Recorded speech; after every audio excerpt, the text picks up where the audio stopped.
Olá, sou Jiro Takahashi, editor e professor, e estou também na TV Relacionamento.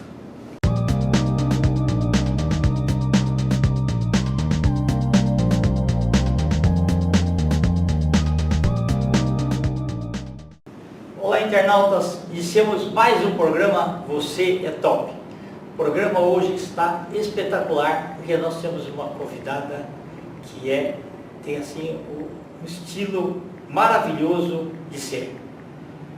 Song Junko, muito obrigado pela tua presença aqui, tá? Obrigada pelo convite. Perfeito. Song, conta um pouquinho para os nossos internautas onde você nasceu, tá? Um pouquinho da sua trajetória profissional. Depois nós vamos falar da surpresa. Eu sou coreana, eu nasci na Coreia do Sul e vim morar no Brasil com minha família na década de 90. Então faz mais de 20 anos que eu moro no Brasil. Foi difícil aprender português? Foi muito difícil, porque eu era adolescente e então realmente assim foi um desafio aprender a língua portuguesa, que não é uma língua tão fácil. É verdade. Isso. Mas meus pais investiram bastante na minha educação, tive muito apoio também dos meus amigos e aí com o tempo a gente aprende. Então, hoje é adaptação, né? É adaptação e um pouco de paciência também. Acho que a língua é uma coisa que você precisa ter paciência. É verdade. E muita disciplina e foco. Então eu realmente, como eu tinha esse objetivo de fazer o colégio, passar no vestibular e entrar na faculdade, então meus pais e eu também, a gente sempre investiu na educação e então a gente não se arrepende realmente de ter investido nisso, porque hoje eu uso essa língua para várias outras coisas, profissionalmente, na arte e cultura, então eu sou muito grata por esse investimento que a gente fez. E aí nesse meu tempo eu morei nos Estados Unidos também, então quando eu for falar um pouco da minha carreira, posso contar, eu morei nos Estados Unidos de 2013 a 15, mas posso dizer que eu sou mais brasileira do que coreana, porque hoje eu tenho 42 anos, então mais tempo no Brasil do que na Coreia. Perfeito, bacana. E o que é você? Você acabou fazendo faculdade aqui? Sim, eu me formei em Direito. Que legal. Aqui no Largo São Francisco, sim. Ah, que é pertinho daqui. Pertinho. Legal, que bacana. Essa primeira opção aconteceu assim porque influência de alguém ou não? Olha, eu gosto de contar essa história bem rapidamente. Eu fiz exatas no Colégio Bandeirantes. Então, o pessoal da minha sala, a maioria deles fez engenharia, arquitetura, economia. Então, assim, basicamente eu também estava me organizando para fazer esse tipo de curso, só que na hora de você preencher aquela ficha do vestibular da FUVEST, eu lembrei de uma história do meu avô, do lado da minha mãe, que quando eu nasci, ele pagou um vidente, perguntando o que eu seria, né, um pouco da tradição coreana, e ele voltou com esse recibo dizendo que eu seria, eu faria direito, operadora, eu seria juíza, esse tipo de coisa. Então eu acho que na hora de, você só tem uma chance de preencher. Então, na hora de preencher, eu acabei colocando direito, porque parece que eu queria, sei lá, honrar o compromisso com o meu avô. Perfeito, que bacana. E não passei, né, porque eu não tinha preparado para humanas.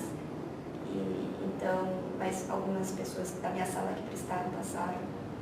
E eu tive que fazer um ano de cursinho com foco em humanas e passei.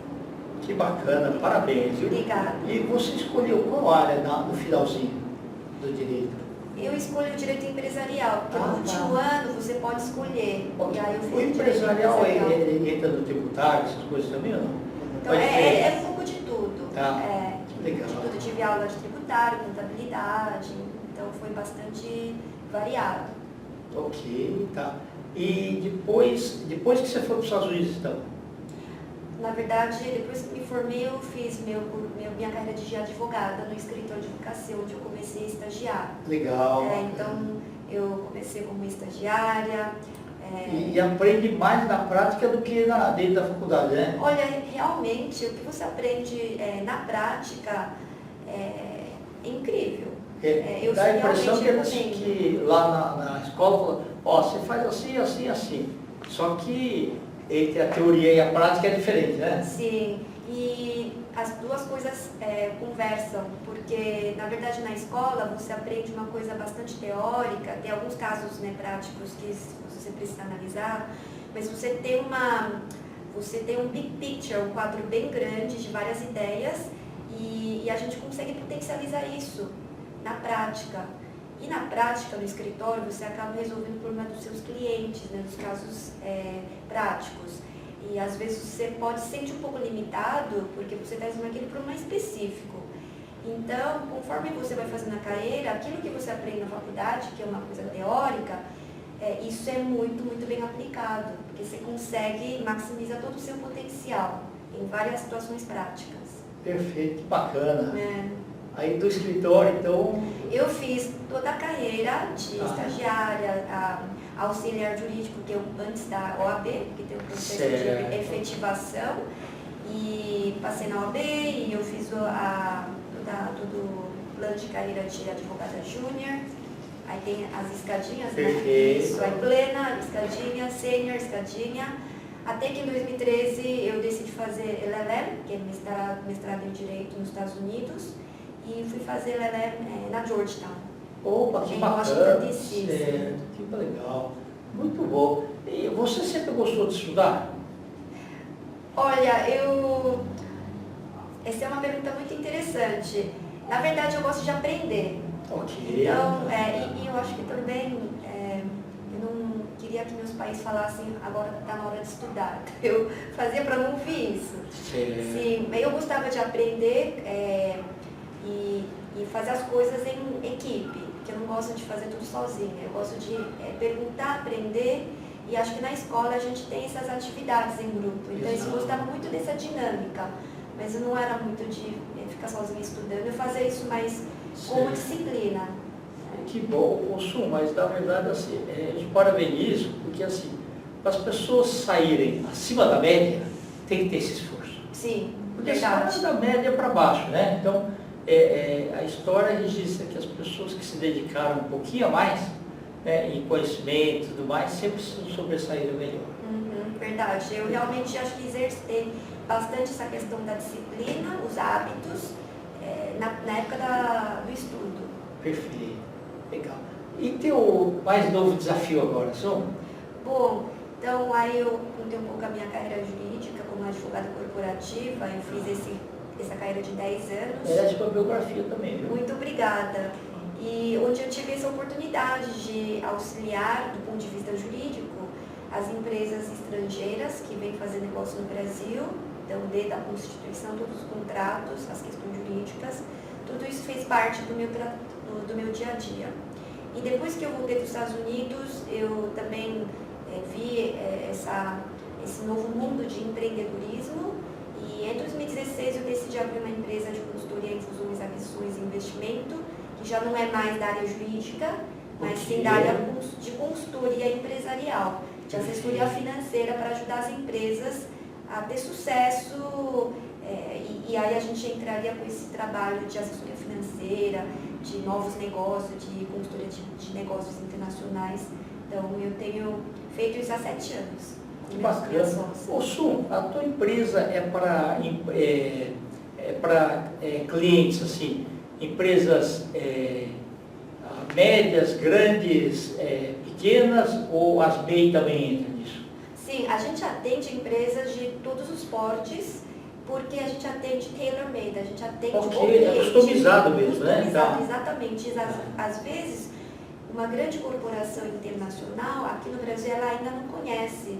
Então, a gente também atende fundos de venture capital, corporações que têm interesse. E se ajuda a tropicalizar também, né? Isso, exatamente. Porque às vezes eu vejo uma empresa de fora, e aí ele tem algumas coisas que tem que se adaptar às leis do país também. Exatamente. E a gente também atende empresas de controle familiar, que também precisam passar por outras etapas, e às vezes eles não têm muito acesso a novos capitais, e a gente também auxilia eles na parte de estruturação, acesso a capital. Então, nesse caso, não é uma empresa de grande porte, é uma empresa de médio porte, que é de controle familiar, também a gente atende. E muitas startups, né, que aí são empresas menores ainda, mas que tem um potencial de escalar. Nesse caso, também a gente assessora. Ô Su, se tiver alguma empresa, por exemplo, sei lá, hoje, acho que sempre foi muito comum, é assim, os avós ou os pais idealizaram a empresa, está crescendo, aí coloca na mão dos filhos, mas aí você vê que eles não têm aquele talento que os pais, mesmo sem estudo, né, já tinham, tá? E corre o risco de sei lá, ou de acabar, né? Então, no caso de sucessão familiar, você pode ajudar também. Sim, tá? Aliás, essa parte é a parte que eu mais gosto.